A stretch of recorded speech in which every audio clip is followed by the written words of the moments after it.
आपको लग रहा होगा कि मैं ये क्या कर रहा हूँ। दरअसल मेरी शादी की उम्र हो चुकी है और मुझे शादी कर ही लेनी चाहिए।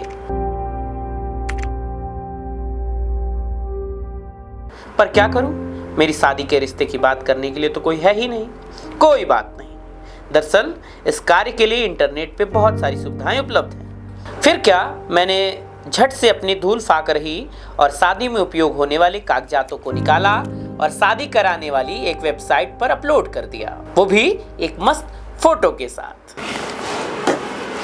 कुछ समझ में आया? दरअसल विवाह ब्रह्मांड की सबसे खूबसूरत रस्मों में से एक है और सोचिए, इस खूबसूरत रस्म में किसी की नजर लग जाए तो होगा क्या। नमस्ते, मेरा नाम दिव्यांश है और आप न्यूज़ दस्तक देखने के लिए अग्रसर हो चुके हैं। तो चलिए आज की कहानी आपके सामने रखते हैं। उत्तर प्रदेश में प्रयागराज पुलिस ने एक ऐसे गिरोह का भंडाफोड़ किया है जिसकी कहानी आप सुनेंगे तो वाकई में दांतों तले अंगुली दबा लेंगे। दरअसल यह गिरोह एक ऐसी लुटेरी दुल्हन का है जिसने ना सिर्फ 15 शादी की बल्कि 6 से ज्यादा निकाह भी किए थे।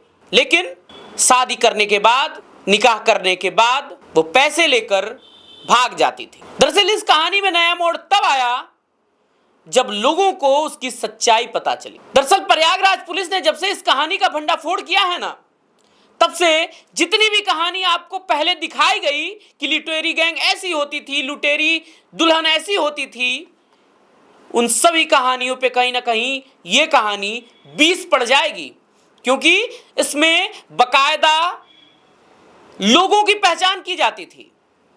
ऐसे लोगों की पहचान की जाती थी जिनकी शादी हो ही नहीं रही, क्योंकि लोग तो थे भाई, वो सोशल साइट्स पे जाते थे, शादी.com और तमाम ऐसे वेबसाइट्स हैं जिस पे बकायदा वो अपनी उम्र के हिसाब से लड़कियां ढूंढते थे।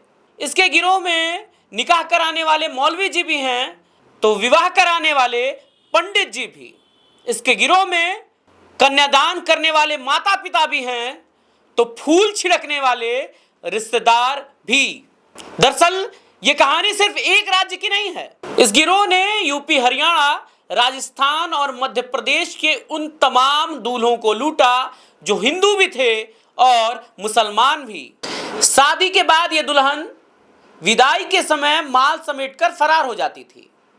अगर मौका नहीं मिलता तो बकायदा वो दूल्हे के साथ उसके घर भी जाती।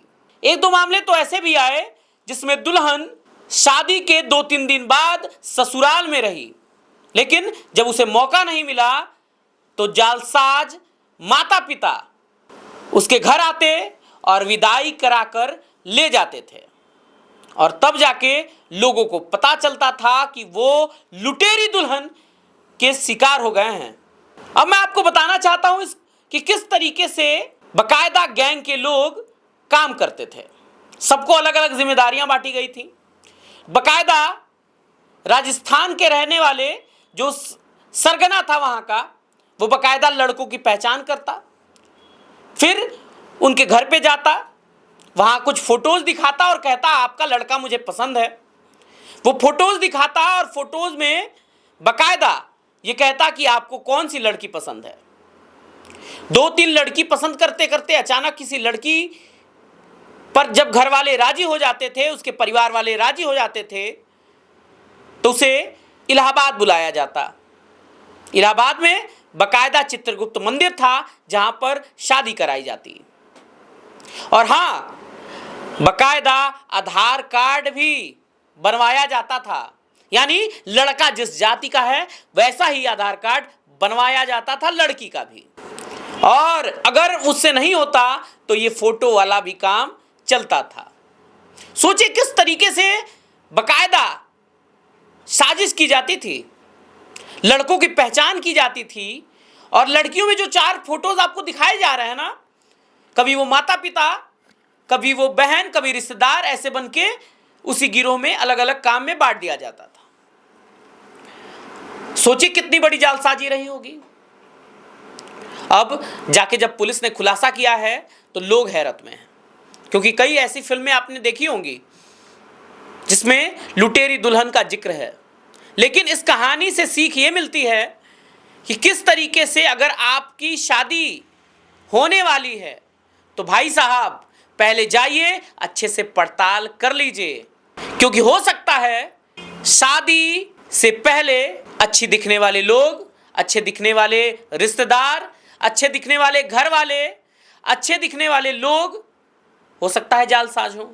इसलिए थोड़ा संभल के, और हाँ, वीडियो को शेयर जरूर कीजिएगा, क्योंकि हमने दिखाया है कि किस तरीके से आजकल लुटेरी दुल्हन ऐसे लड़कों का तलाश कर रही है। वीडियो को शेयर कीजिएगा, वीडियो को पसंद कीजिएगा, और हाँ, लोगों तक भेजिएगा। इसलिए सावधान रहिए, सतर्क रहिए और वीडियो को पूरा देखिएगा।